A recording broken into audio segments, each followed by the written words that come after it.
Josh, I think you're muted. I am. Good afternoon, all. Let me repeat that. It's good to have you all with us. We're going to get started here in a minute. I'm going to ask you all, if you would, to go ahead and mute your mics to avoid the barking dogs in the background and the other distractions. We've got a great conversation for you today. Give you some information on the internship, some of the expectations for what makes a appropriate internship. How do you meet those expectations? How do you prepare the proposal? We'll also be talking about some of the sources, some of the places you go to find that internship, and ways that the School of Data Science is here to support you as you go through that process. Some of you are looking at summer internships. Some of you may be just getting ahead of the curve, which is always great for fall. We're glad to have all of you with us. The other recommendation I'll have is that if you want to make sure your question gets answered, go ahead and queue it up in the chat, and we'll try to make sure that we curate that and push the questions forward to our faculty. Any questions before we get started? All right. Carly, do you have the deck up and ready to go, or do you want me to share that? I think it's ready to go. Yep, I'm sharing it, Josh. So tell me when you want to move forward. Let's go. All right.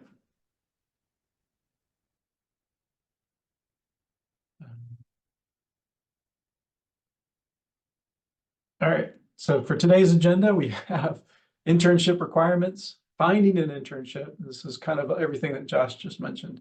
Developing a proposal, so we'll talk about that. Spring and summer timelines. I'm not seeing, Sunshine, are you seeing the screen? Are you seeing the slide deck? Oh.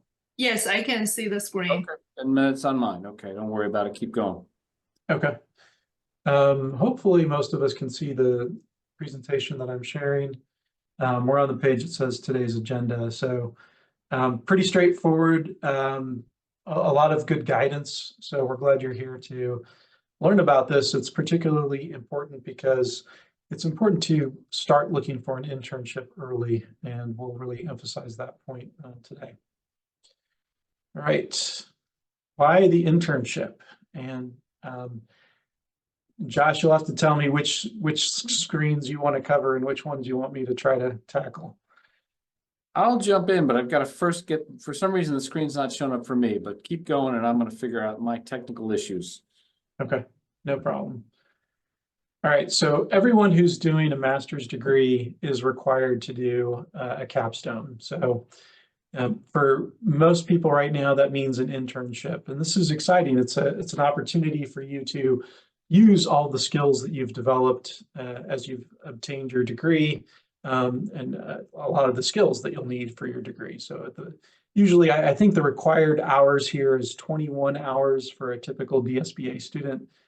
For HIA, it's a little bit different. You can get into the internship with only 12 hours. But the idea is that you have some of those basic classes tackled, such as applied machine learning, data mining. You're familiar with some of the skills that you'll be using as you take advantage of your degree. So you're going to have access to professional mentors, which will be great, hopefully, to show off your data science skills and make a meaningful impact to their business or potentially. So that's the why of this internship. It's really an important component of your degree program. And it looks good on your resume as well. So if you're out there and looking for a job, you'll find that more often than not, they might be interested in your courses and, what kind of grades you got. But if you have an internship on your resume, you'll find more often than not that employer is going to be interested in that. And they're going to say, hey, wow, this is somebody who did something with their skills. I'm really curious about that, right? I want to know more about that. So think of this not only as a requirement for your graduate degree, but for me, I think this is a really important component of showing that you're capable of doing some data science work. And it really makes you more employable as you hit the job market. All right, so the core requirements, as I mentioned, you have to have some coursework under your belt to get into the DSBA 6400 or HCIP 6400. You do have to have an internship set up, and this is not something that is provided by the university. So it is your job to go out there and find an opportunity. And that's sometimes the hardest part of this particular requirement. And we recommend that you try early on to start this journey of finding an internship. Right? So it's better to establish those relationships early on. And I know Josh will talk about some of the ways that you can get clued in or keyed into, especially the Charlotte area businesses, to find those opportunities. But at one of those companies, you need to have a mentor, someone who's going to be guiding you through your internship. And then once you've identified a company to work with, you're going to be responsible for providing a project proposal, and that is done via Google Forms. So we'll talk a little bit more about that as well. During your internship, there's really a couple of key requirements. One of them is that you have to have 160 hours of data science work where you're working with that company to achieve some goals. And the other key pillar of that is that coming out of that internship, you should really have a solid understanding of how your data science work really impacts or becomes valuable to the business or organization that you're working with. So those are the two big pillars that I typically talk about in 6400, which is, you have to show that you've done some significant amount of data science work. Again, that 160 hours guideline, and then followed by the ability to present on this, right? And we'll talk about deliverables for the course, but you really need to show that your data science work was helping the organization in some meaningful way. All right. Yeah, can I jump in to talk Yeah. about the approved project? Please. So when I review the project proposal, I usually check two elements for the project proposal to be approved. So the first element is an industry background. So the problem has an industry problem, and it's practical in industry. And then the second element is I want a sufficient data science element. So it could be machine learning, could it be visual analytics, could it be natural language processing. So it should be a sufficient data science element inside the project.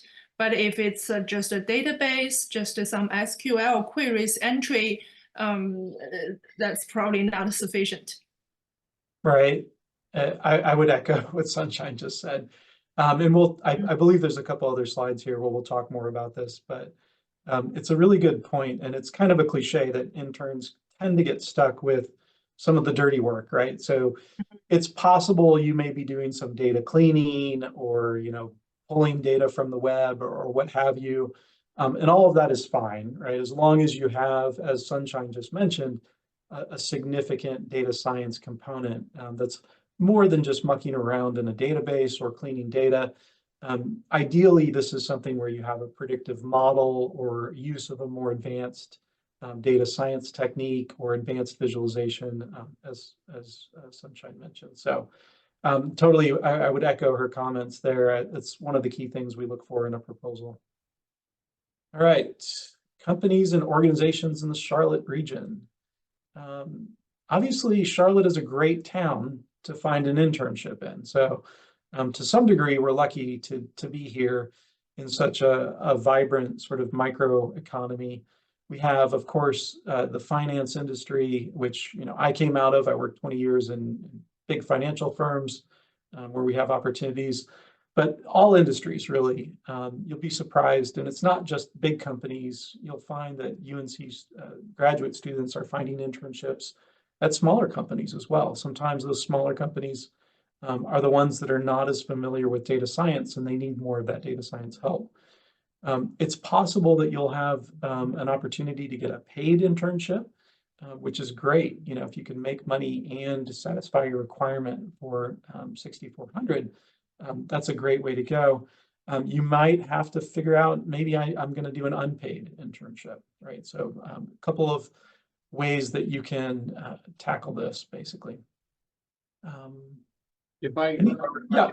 throw in quickly, one of the things that we're doing, if you're watching the newsletter and some of the other resources where we throw out any of the postings that we receive, is we're trying to highlight some of the companies you may not think about as possible destinations, but that are here in Charlotte, and pretty much any company you can think of is going to have some kind of data science, data analytics element. The healthcare companies, there's a whole variety that often get overlooked.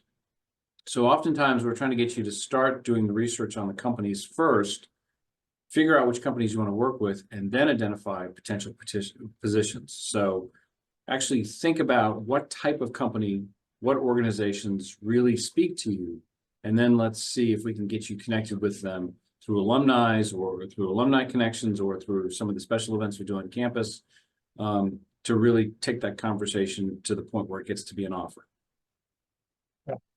Absolutely. And to sort of jump on what Josh just mentioned, is it's great if you go for the company that you kind of want to work for, right? So you have the ability to show yourself off to them to some degree. And if you already work at a large company, another potential opportunity for you is to work in a different department. Maybe not ideal, right? But potentially possible, right? So maybe you're more in IT today, or you're focused on some sort of a marketing department, and you'd like to focus more on data science. That's part of the reason why you're getting your graduate degree here at UNC Charlotte.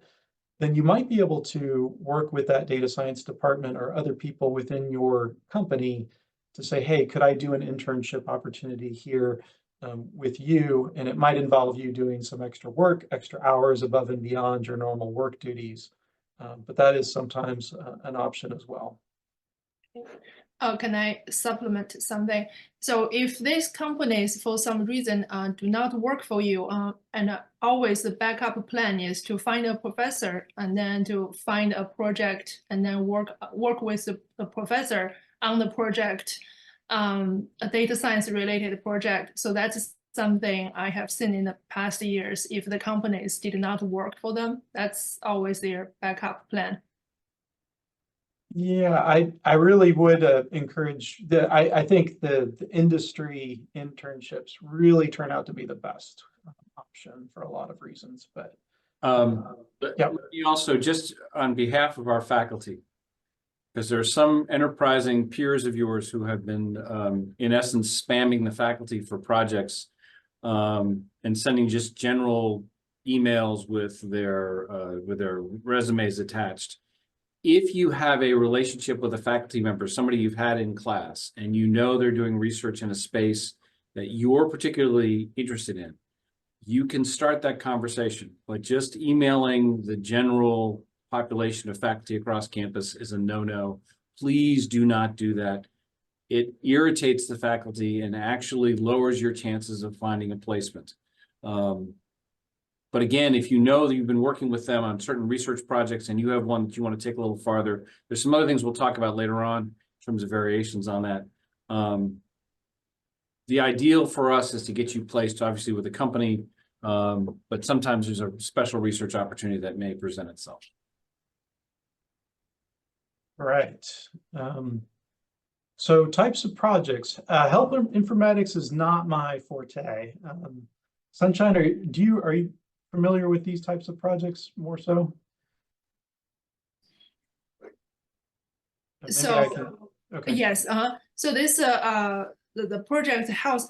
So we have two types of students: the DSBA. The other one is HIA.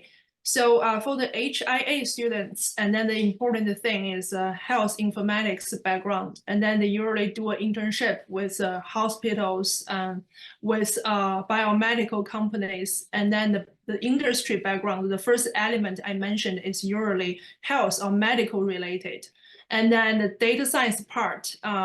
Well, yeah, I still see the sufficient. I still need to see the sufficient data science element. But compared to the, to the other type of project, the SBA project, so I usually see the background, the health or medical related background more for this type of project. Yep.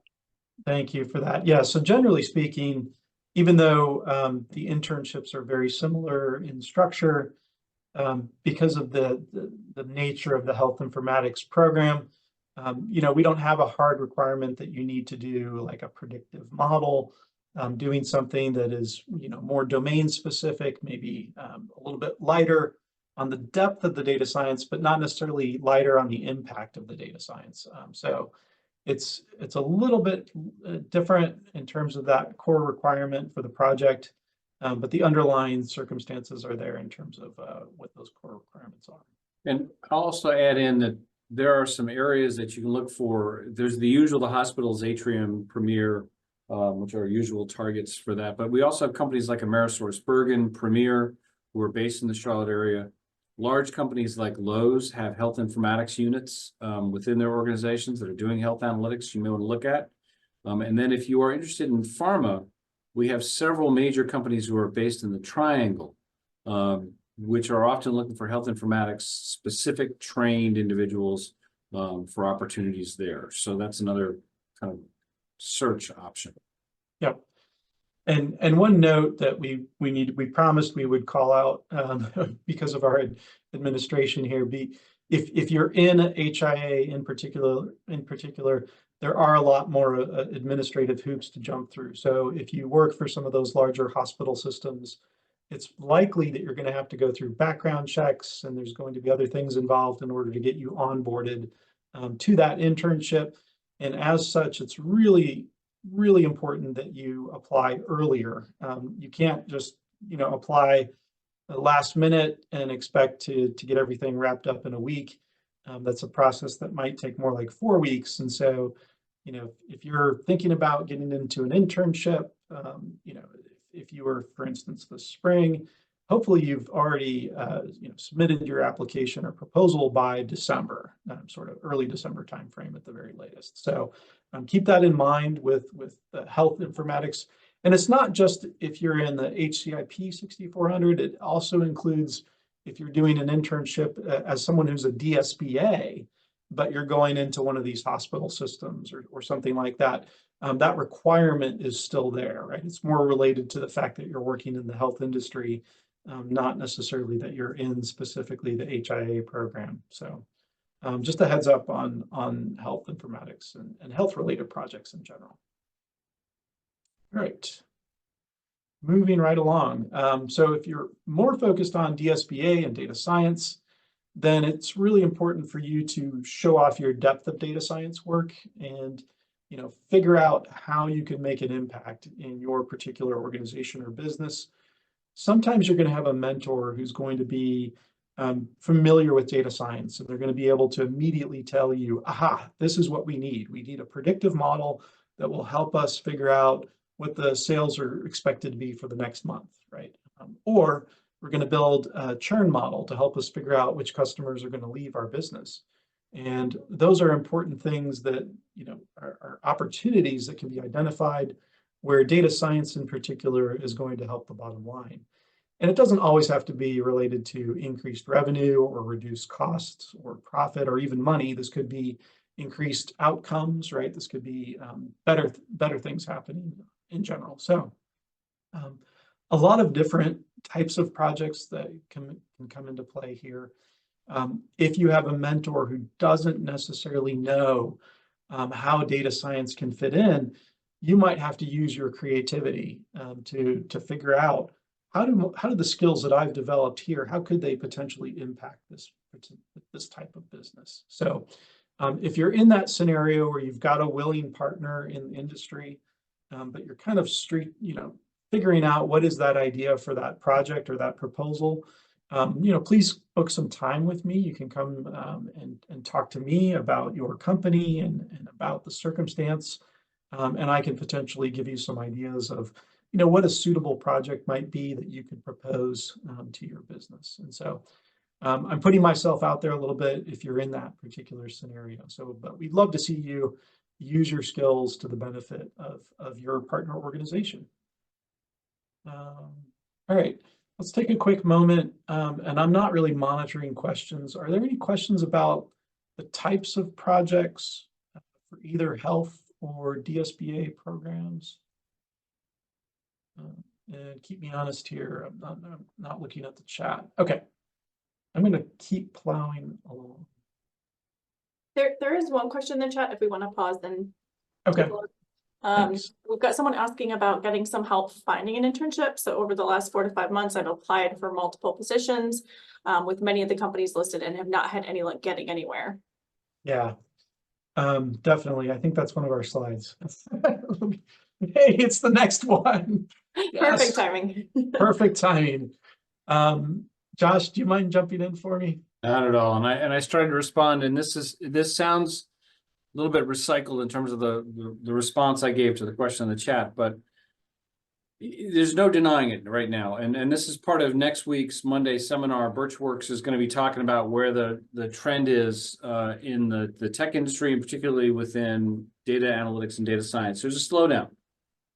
Companies are being a little more hesitant about adding FTEs, and it's making it a little harder to find that entry-level job. It's kind of like the real estate market. You know, a year ago, you didn't have to do anything. You just put your house on the market and somebody came and bought it for over asking price. And now people have to work a little harder. And that's the same thing that's happening in terms of the internship and the job search market, being a little bit more creative. And it really does count. For those of you who were in yesterday's session, it's not necessarily the tools and the techniques alone that are going to get you the job. So just because you're a really good Python coder, just because you're particularly skilled in a particular visualization package, in and of itself, there's competition. So what else do you bring to the table that can help the organization grow and develop becomes more important, and who you know becomes more important. And so this becomes the critical thing. Just like you cultivate a garden, you've got to cultivate your network, you've got to build it early. And so part of my recommendation at this point is to first identify the companies that you are most interested in working with. And those aren't necessarily the biggest ones. Which are the ones that you have an interest in, whether it's financial services or it's engineering or it's healthcare or whatever the case is. Try to think about where is your particular niche in the marketplace, and then how do you bring those tools to them. Part of what will help you with that is making sure, as busy as you are, and many of you are working full time and you're doing graduate work, and that makes things that much more challenging, families at home, all the other things that you have to juggle, but making sure that you are making time to get involved in, say, the WIDS conference that's coming up, the Women in Data Science Conference. I'm hoping that all of you have registered.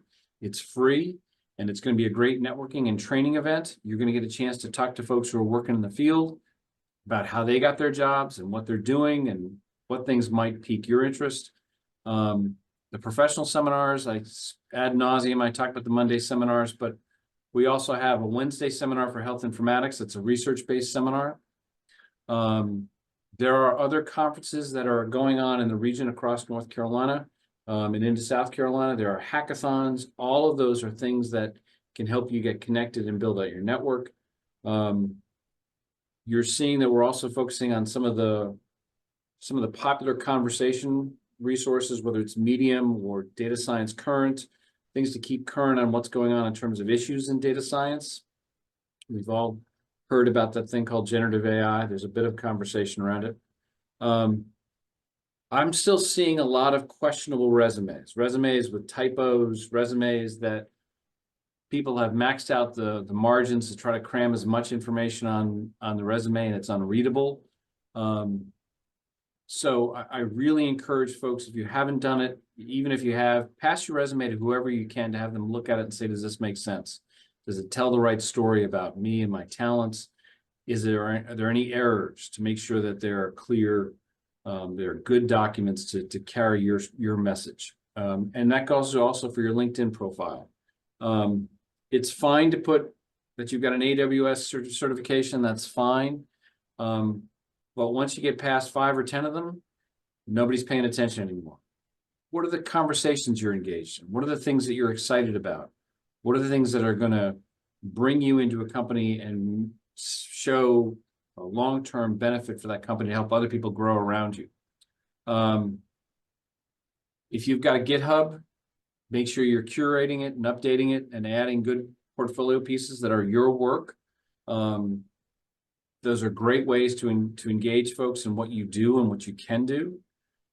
If you've got other social media accounts, if you've got that picture from spring break that maybe shouldn't be there, get rid of it, clean it up, and be able to tell people in 30 seconds or less why you are excited about health informatics and analytics or data science, data analytics.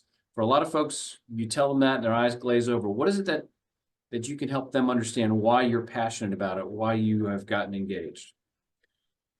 Your peers, over half the folks you're sitting in class with are working in companies you may want to get a job in. Grow your LinkedIn network, take advantage of the alumni who are out there. I know there's a group of folks who just sent out a request to start up a new one within the existing students, but there's over 800 students who have graduated from our programs who are out there working in companies that you may want to find out. Reach out to them, offer to buy them coffee or just to connect with them for 15 minutes on a Zoom call to talk about what they do. You don't have to go and reach out to them for a job, just find out about their companies. Be present, show up for things. Every opportunity. Those of you who went to the CCI Career Fair earlier this last week, you probably made some great connections. Those are great opportunities to get connected. We've sent out some information about hackathons, publications, GitHub, all that good stuff. Those are all kind of the basic 101s for being successful in finding an internship and finding an opportunity. Carly, do you want to add anything, or Sunshine, or Robert? Yeah, I'd like to echo what Dr. Hertel just mentioned in terms of, all of this is excellent advice. But go ahead. Yeah, I think that Josh mentioned alumni, and then I think that's a very important resource because in the past 8 years, and then about 400 students have enrolled into this internship class, and then I have seen some students, they find the company with alumni and then find that alumnus as their mentors. So I think that's a really helpful way. And then if you have the alumni contacts, or if you attended the conference Josh mentioned, and then meet alumni, and then you may talk to them about this internship opportunity. And then I have seen the past students, they actually start with the internship and then finally land on a permanent job with, in the same company as they interned with. Absolutely. And as someone who, I used to look at a lot of resumes. So I was also an SVP of data science and analytics at Bank of America. And especially for people who are right out of school with a degree, their academic record is okay. And, the fact that you got good grades is good. But like I said before, those things, those activities that you did, those internships that you got into, those Kaggle competitions you did, or whatever it is, or if you had a GitHub site, I would always click over and look at that, right? So if you're passionate about something, it should be evident on your resume by the things that you're doing, in addition to your classroom work. And so I think all of this is fantastic advice, and I'm glad Josh mentioned all of these things. Staying connected is another key aspect of this, right? So getting hooked up with people on LinkedIn is great, but a quick follow-up message, even if they don't have any internships available, the hardest part sometimes is staying connected and saying, 6 months later, oh, hey, I'm about to graduate next, semester, and I thought I'd just say hi, and I'm still interested in your company, and maybe you can refer me to someone else, right? So you can always continue to grow and build that network. I think this is solid advice, so please take it to heart. I know for sure it works because I've been there. And, Robert, let me add one other piece, because this is also particularly important. There's a significant number of our students who are international students who are on F1 visas, and the hill is, again, we've got to be honest about this. The hill is a little steeper, and you get a lot of the comments from employers that we don't hire international students, we don't sponsor F1 visas or H1Bs, and that is true for many employers. But for many, as we've talked about, as I've talked with many of you, it's a defensive mechanism because they get overwhelmed. And this goes, what made me think about this is the comment that Dr. Fox made about Staying connected. Oftentimes you may go to a company and there is no position. It's just, there isn't one available, but there may be one down the road. And if they know you, if they've got that connection with you, it's personal, and you've kind of maintained it, you've talked about where you really get excited and what drives you to really innovate. You may be the face that they remember and go, hey, you know, I think I've got a person. And for a lot of these companies, it isn't a question of whether or not you're born in the US or you're an international student. It's a question if you're the right person for that job. And if you are, they're going to push a little bit harder to get you through their process and into their doors. But it's a personal effort. And so, Mitchell, I'm not ignoring your question. I understand the frustration, you know, again, when you go through a lot of this process, it's not necessarily the quantity of applications. It's the quality of the engagement with the individual. So again, knowing the companies that you really want to work with, knowing why you want to work with them, the types of projects, knowing about what types of challenges and problems that you have some familiarity, that speaks to a more personal connection. And somebody, if they hire, if they bring an international student in, that they know that person is going to commit to that group and be with them for a while. And that investment's worth time. It's worthwhile for them as much as Absolutely. Yeah, absolutely. And I'll just say one more thing that stuck with me that Dr. Hertel said, I think last semester, which is, you know, the students finding an internship is hard, but when you do that, when you go through this process, you're flexing muscles that you need when you go out to find a job, right? These are all the same types of things that will really benefit you in your career, not just once, right? But throughout your career. Maintaining the sort of connections, the relevance, the activities are going to help you throughout your career, right? Depending on where you want to go. So, all right, out next slide, where to look. So we talked a little bit about this already.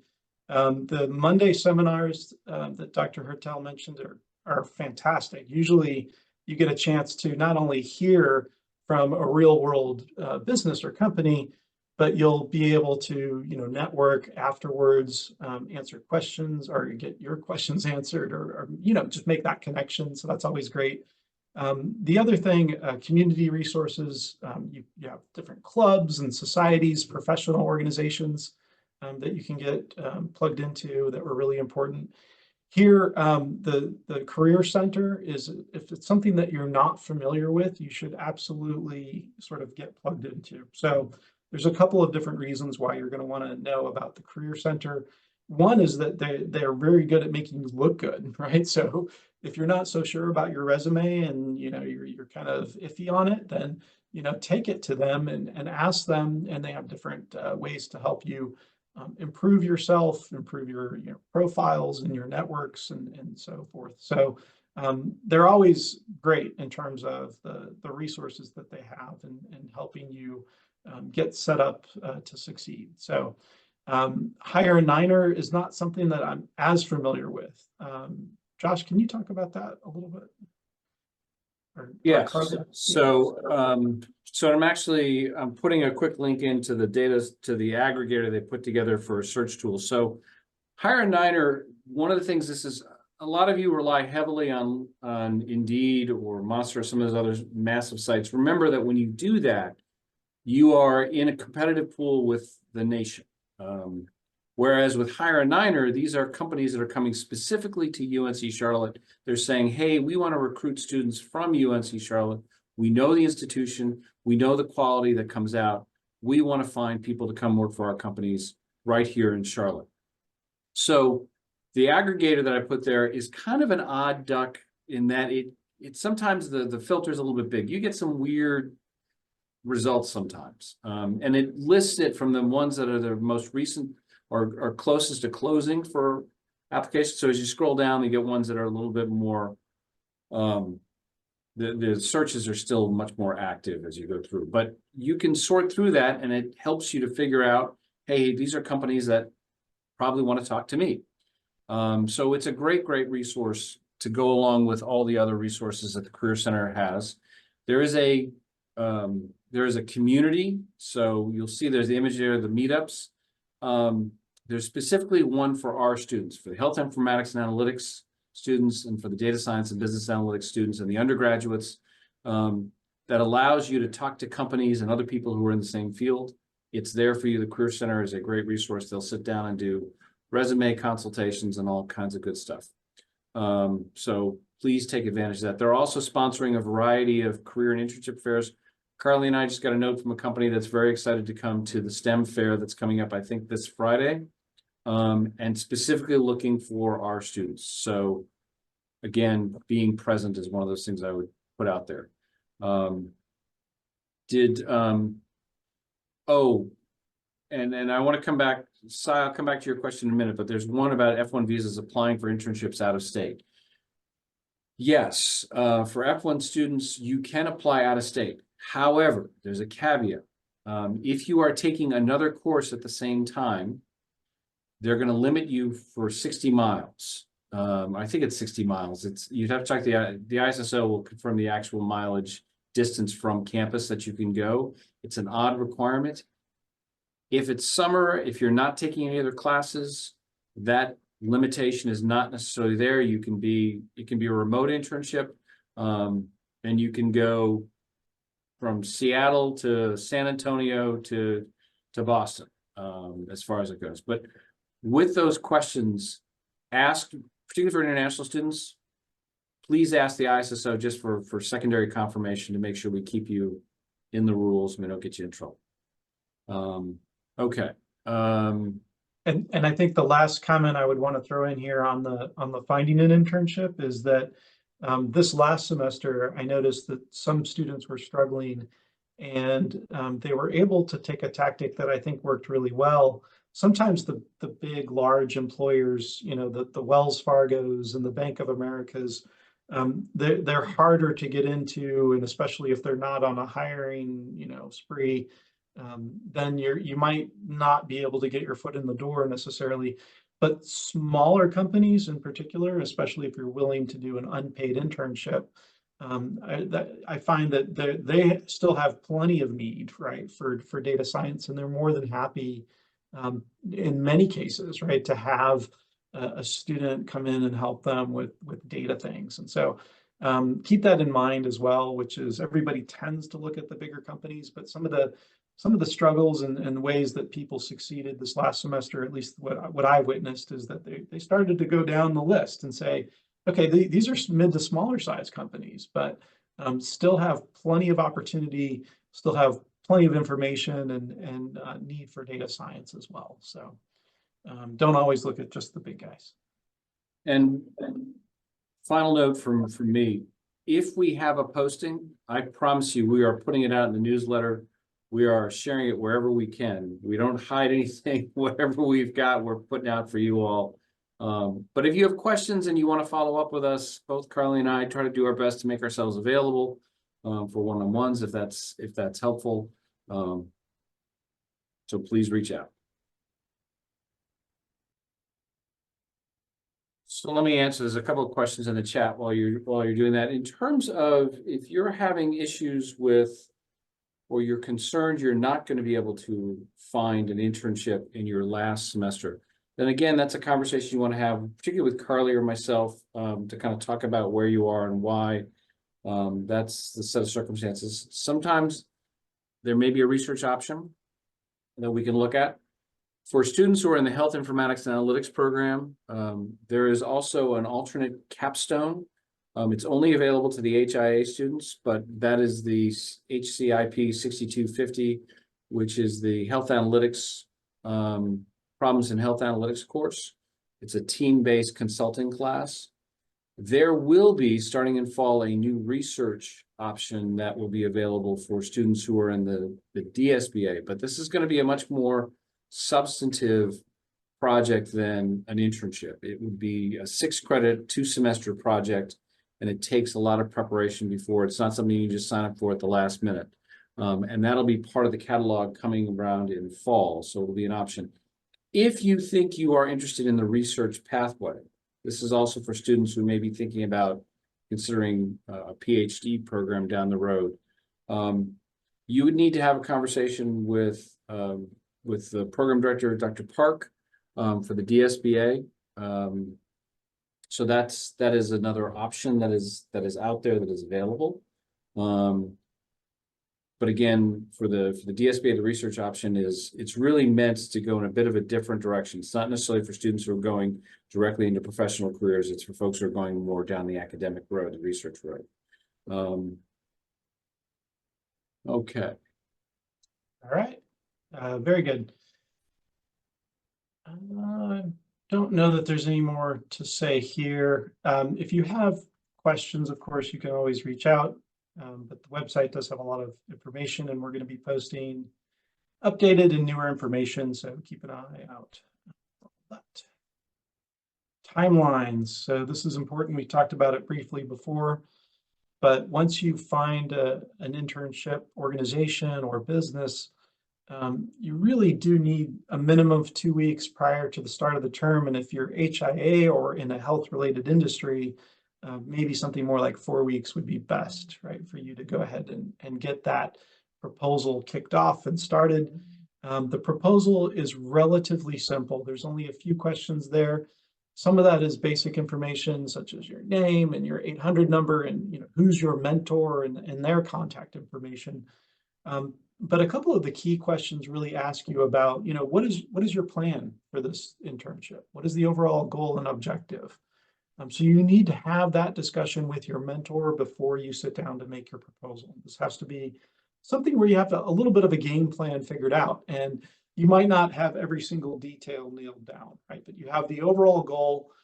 You understand what is going to happen. Typically, you know what kind of data you're going to be working with, and you got your arms around the data a little bit, or at least you can identify what data you're going to be working with.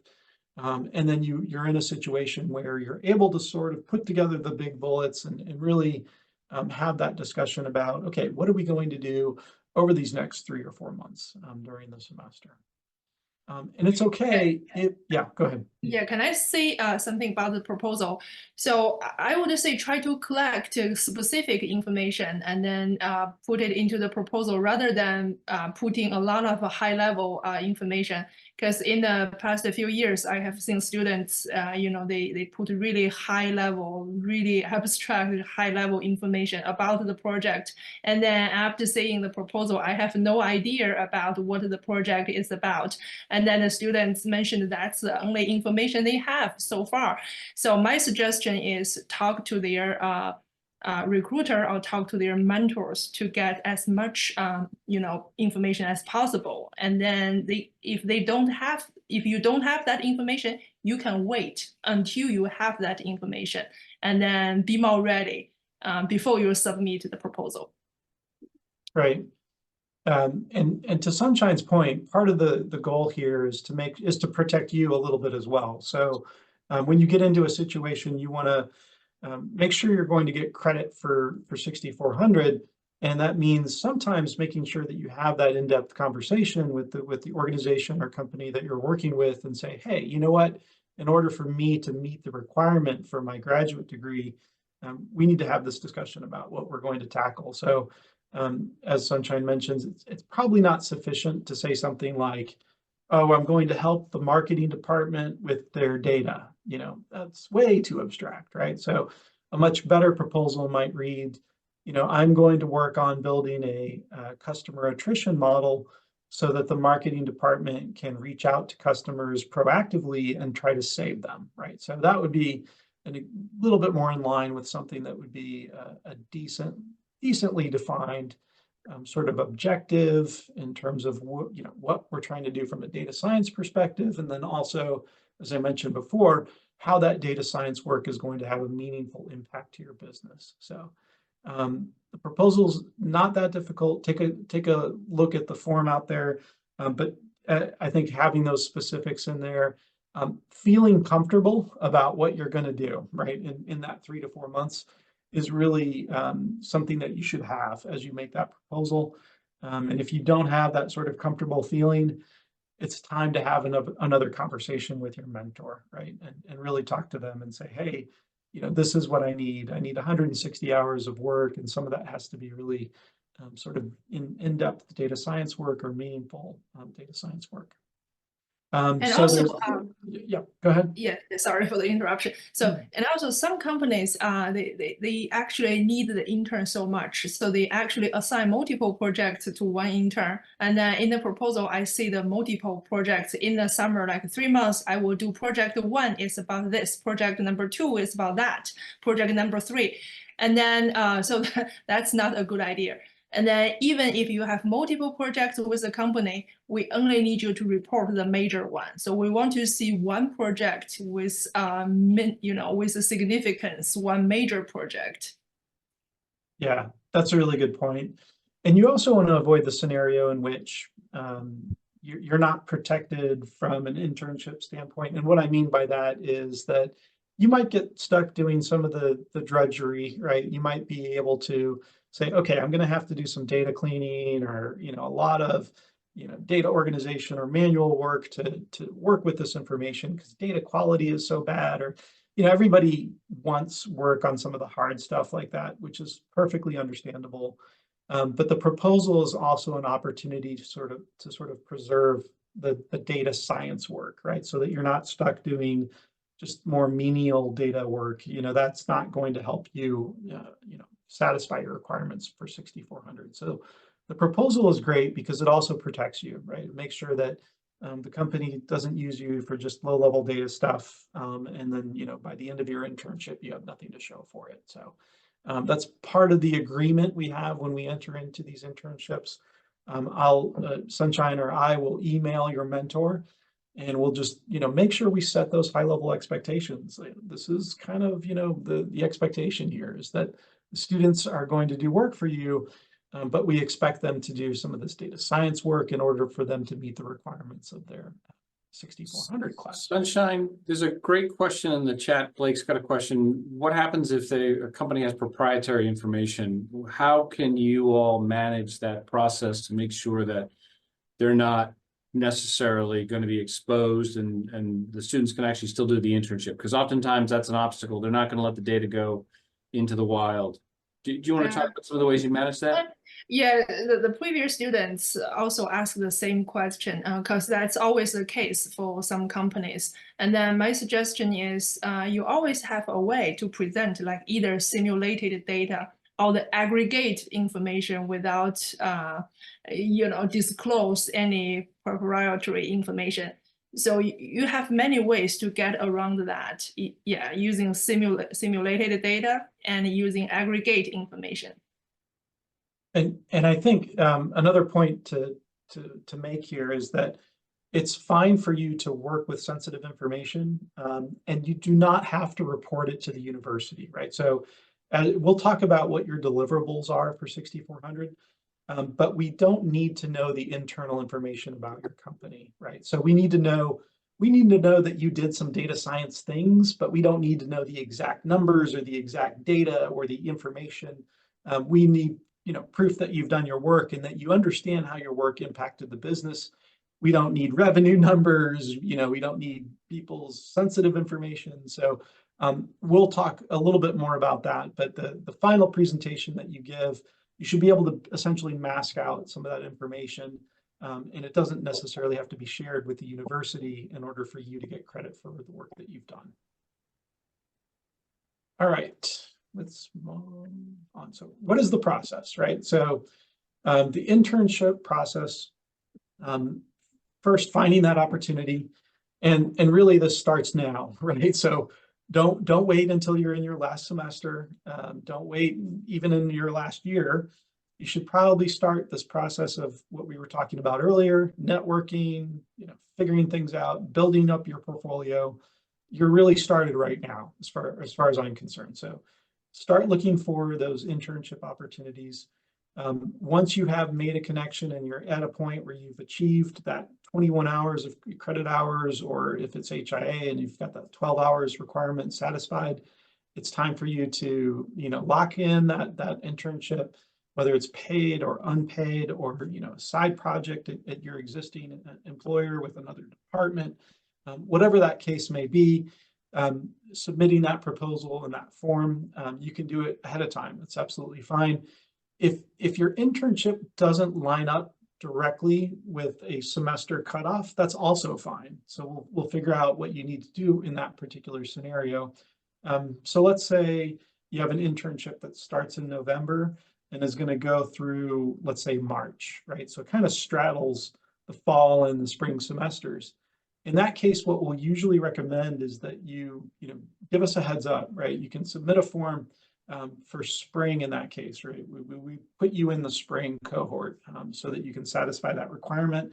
It's absolutely okay that you started early, right? That you started before January. The timelines may not exactly match up, but you should be able to have that proposal ready, have a discussion and submit that form early, even if you're not enrolled in that specific semester. All right, so registration is important. Anything I'm leaving out with regards to registration? I don't know, Carly or anyone else that wants to jump in on some of the process here. Yeah, so let me just throw one other thing. Before we get to that, there's a question about hitting the 160-hour requirement if you're working full-time. It's doable. It's done on a regular basis for students. Usually you wind up documenting 10 or 15 hours a week or so after work. In the summer session with the 10-week session, it's a little bit more challenging. You got to push a little harder to hit that 20-hour mark. But again, this is meant to be the equivalent of a 3-credit-hour graduate level course.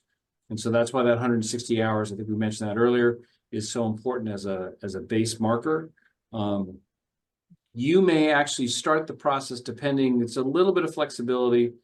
Once your proposal has been approved, you may start a little bit before the semester starts, and you can't have the bulk of it before. It needs to be, the bulk of your project needs to be within that official term or semester. But there's a little bit of stretch and a little wiggle room on those as well. In terms of registration, somebody asked the question earlier about, well, how late can I submit the proposal? And we do get last minute proposals, and thank you, Dr. New, and thank you, Dr. Fox, for your patience and your willingness to try to work with students. But as you get closer, 2 weeks out from the start of classes, it just gets really tough. And it's exactly for the reasons that both Dr. New and Dr. Fox made earlier. They need time to give you feedback to make sure that the project that's in front of you is doable. They're not loading you up. They're not going to wear you out. But it's also a substantive data science project. So you want that time for feedback. And you don't want to rush it because a bad project is going to lead to a bad outcome. So in terms of registration, we try to be as flexible as we can, but do your best to try to lock in the project as early as you can to get the feedback and make sure the foundation is there. All right. Thank you for that. Let's talk now about what happens during your internship. So this is 6400 is a class that doesn't actually meet in person, right? So this is something where you will have a Canvas site and you'll have different deliverables that you have to submit throughout the semester. The first deliverable that you have is a project plan or activity plan, where you basically specify what are the big bullets, right? What are the things that you're going to be doing throughout the semester? Some of this is carryover information from your proposal, where you talk about what your plan is and what you're going to do. In addition, you talk about, what are the risks to your internship or your project? And then what are those mitigations that you have to your project throughout the semester? So once you have that sort of overall plan, then you submit biweekly progress reports. I think there's 5 in DSBA 6400, where you basically give an update on what you're doing in your internship. And it's okay if you deviate from your initial plan. That happens in internships. It's perfectly normal and it's absolutely fine. So you might say, well, our original plan was to go in this direction, but because of some business development or because of some special circumstance, we had to take a left-hand turn, and now I'm working on this stuff over here. So that's okay, again, as long as we're not losing sight of the fact that you're going to be doing some meaningful data science work. Things change, and that's absolutely fine, but the progress reports will allow us to kind of make sure that you're on track throughout the semester. At the end of the semester, we have a couple of things that are really where the rubber meets the road in terms of this particular course. Hopefully my voice will stay with me. We have a letter that we're going to send out to the mentors to just kind of cap off and understand what their point of view was for the internship. But the students will have to do a presentation over Zoom, and it's a very fast 10-minute presentation where you talk about your internship and a 5-minute question and answer session. Well, you will be challenged on, some questions from either myself or Dr. Haig or Dr. New in terms of what did you really do during your internship. Along that same timeline, at the end of the semester, you have a final report that's due, right? So you'll have a written report and then a set of slides that you can submit at the end of the semester. So those are things that we can talk about more in depth, especially as you get enrolled in 6400. But that's really what constitutes the deliverables in this particular course. Anything else that anyone had a question on or you need to talk about? There are questions about when you do the internship, and those can be done fall, spring, or summer semester. For HIA students, you need to have completed a minimum of 12 credit hours. By the way, that's going to change. It's going to be increased probably starting for students who begin next fall. It'll probably go to 18 credit hours.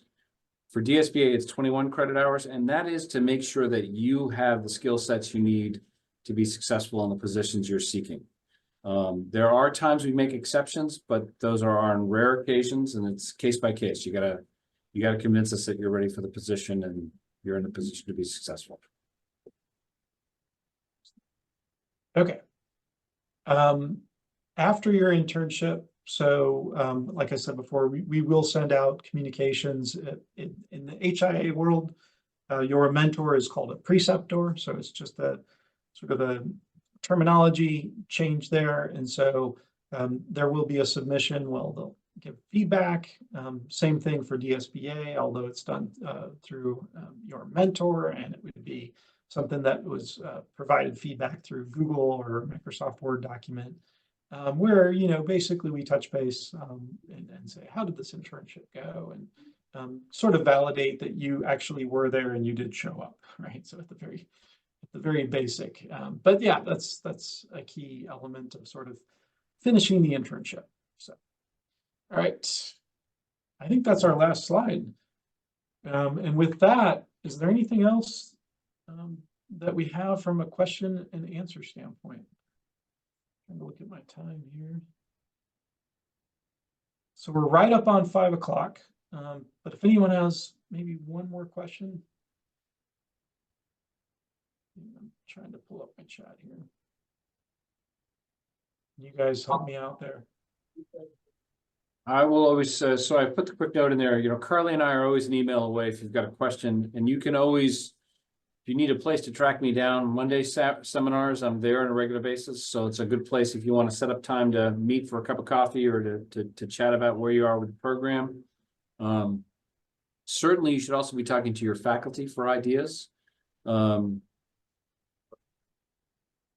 then I had a question of the summer semesters online or in person. It depends on the course. Some of the summer courses are online, some of them are in person.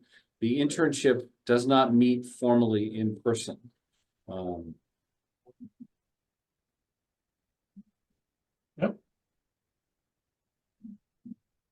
All right. Well, very good. Thank you everyone for your attention. I hope this was helpful in getting you familiar with the 6400 requirements and the class and kind of what it's all about. I think it's one of the greatest parts of the program. It's not easy to find that opportunity, but you'll be glad once you've done it. It'll be a great add to your resume. So as Dr. Hertel mentioned, please get in touch if you have questions. And thank you so much. We'll leave it there. We will post the video on the website. But it'll be available probably tomorrow. Thank you all. Thanks, everybody. Thank you, everyone.